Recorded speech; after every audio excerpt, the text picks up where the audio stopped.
Mund të them që opozita, në këtë analizën që bëri Dashi, mendoj që ka shumë gjëra për të diskutuar. Por i bie shumë gjatë. Problemi është që ajo që dëmtoi dhe dërmoi PD-n më shumë është lufta civile që filloi në 2021. Të cilën sinjalin Berbirin e Friut Basha. Kur përzulloi Berisha. Ai fryu Berbirit për luftë civile, që nuk duhet ta bënte. Për një lobim të qartë politik për ndihmuar Edi Ramën për shkatëruar opozitën. Dhe që aty ne kemi këtë rezultat sot. Sot PD-ja nuk vuan vetëm faktin që e përçarjes të liderëve kryesor, por ajo luftë civile që bëi e shkatroi në themel. Baza nuk ekziston më. Anton, ti si thua të vazhdojë shumë PD? Ta thot dhe pastaj ti ndryn. Seksion 25. Po. Jo. Ai po thotë nuk ka më rezistencë dhe njerëzit hynë në këto zgjedhje nga Partia Demokratike duke e ditur situatën me idenë që Rama do fitonte prapë. Dhe jo më kot, shumë njerëz u dorëzuan para se fitonte lufta, një pjesë vuan bashkëpunore në fshetas me mazhorancën dhe ata që mbetën ishin të pamotivuar. Ky është problemi që nisi sot. Tani problemi që solli këtë rezultat.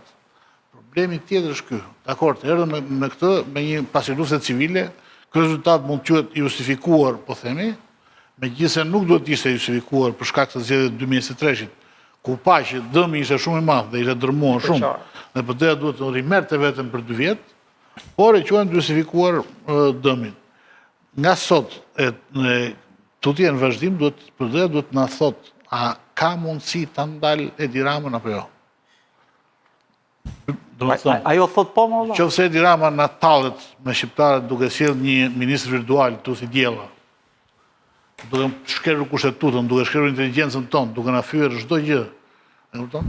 A ka mundësi Partia Demokratike ta ndaloj? Çfarë mund bëj opozita përballë kësaj panorame? Ai ka të gjitha tani. Ka një kundërshtar me pushtet, thuaj se absolut, me shumicën e mediave me vete, me oligarkët dhe me gjithçka tjetër. Opozita ka një detyrë vetë. Është pyetje kjo. Po. Ideja është kjo. Një opozitë që thatë juve që shkon në pushime në kusht në resorte, apo bëjnë dasma luksoze në Itali, apo tregojnë që janë njerëz që nuk kanë asnjë nevojë ekonomike, përkundrazi, janë ekonomikisht vazhdon çdo gjë ta kenë në shkëlqyer, për gënjeshtron vetveten. Mund të thotë që ne jemi në një regjim kur gjithë liderët e opozitës jetojnë si biznesmen të mëdhenj. Me vila, palase. Atëherë kush e beson? Kush mund ta besojë? Që këtu kemi një përgjigjësim të opozitës. Që opozita përgjigjëson veten, nuk ka nevojë ta përgjigjësojë askush. Nuk i publikon njëri këto dasmat luksoze, vilat luksoze, i publikojnë vetë ata, festat luksoze që bëjnë. I publikojnë vetë. Veshjet e makinave. Ata vetë u thonë atyre që kanë 12 vjet pa bukë, pa punë, sepse do rezistojnë për të mbështetur Partinë Demokratike, do rezistojnë për të rrezuar regjimin, që ju do rini pa bukë dhe ne do vazhdojmë të jemi të pasur. Opozit luksi pra? Nuk mund ka opozitë shumë. Opozita përgjigjëson në diktaturë në këtë rast. Dhe e dyta është kjo.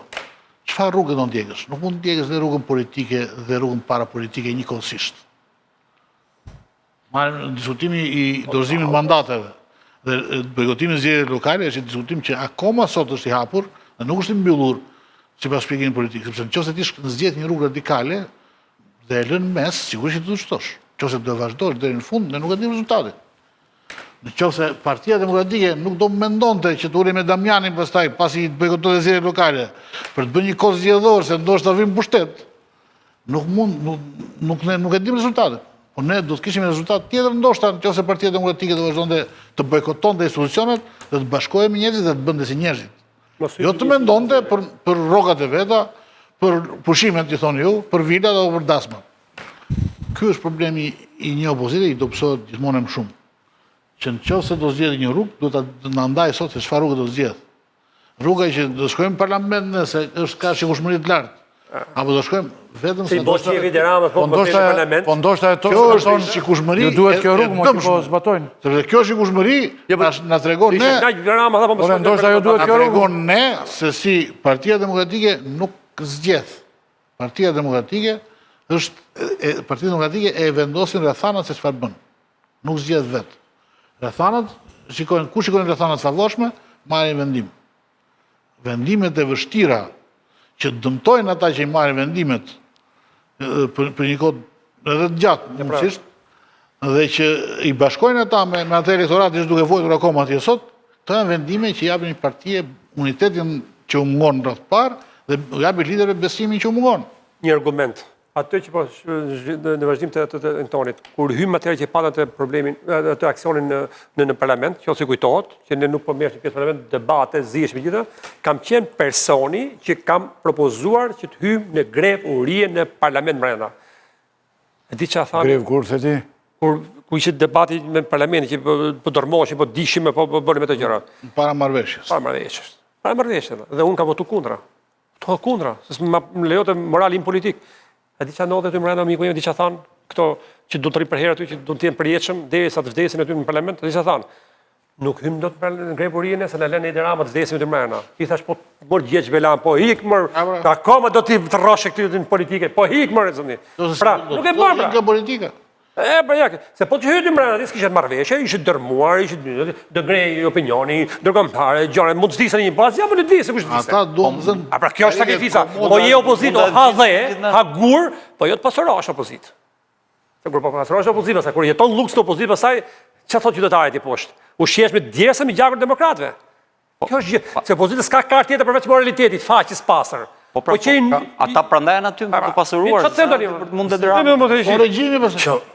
Ka që thjesht pasuron. Regjimi kanë sebeb ata? Regjimi se bosh toj se regjimit. Bashkëndan regjim. Se bosh bisht regjimit. Pse bosh bisht regjimit? Pse voton për regjimin? Pse legjitimon regjimin? Sepse ja kanë parë të mirë. Se ti legjitimon regjimin. Ja kanë parë të mirë. Po duke vajtë atje. Vetë komisione, me sekretarët, me gjitha. Ja kanë parë të mirë atë regjim. Po dakor pra. Përfituar ata nga regjimi. Mos më thuaj që është regjim. Mos më thuaj regjim. Po sepse është. Mos më thuaj që është narkoshtet. E ka retorikën. Thuaj pra atëherë. Vetë fakti që këta me mjete politike kërkojnë një regjim. Tu, domethënë ndërkohë që tillë tani, ndërkohë që regjimi ka kapur mjedhe politike. Ka pushtet, shumë pushtet. Opozita dhe Berisha ka më pak po brenda ratis vet. Ka që thjesht. Ka një problem edhe se këta gjuhën e kanë radikale, ndërkohë që veprimet i kanë shumë. Po se të me ka budallë më. Fal, një sekond themi gjë. Ja më jo, dëgjoj. Unë sfidoj Sali Berishën, Flamur Nokën, Albana Vokshi dhe gjithë tjerët, të thresin protest mas javë, mas 2 javësh, brenda një muaji. Sa do i vinë? Nuk e shkon njëri më. Nuk vinë pra më njerëzit ata. Se nuk vinë pritën këtu. Nuk vinë më nuk se e mësu thotë ti ju jeni mirë. A them dhe gjë tjetër. Fitorin për rroga për i famshëm i Vrenozi, një timat, një demokratë shumë. A them dhe gjë me radikal të djathtë. Po ta thotë ata.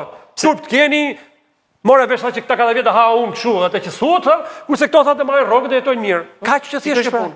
Ata hyn në burg, në fund fare bëjnë amnisti dhe nxjerrin nga burgu të korruptuar e Ramës, nuk nxjerrin këta që kanë hyrë burg. Ky është problemi i opozitës. Ky është problemi i opozitës.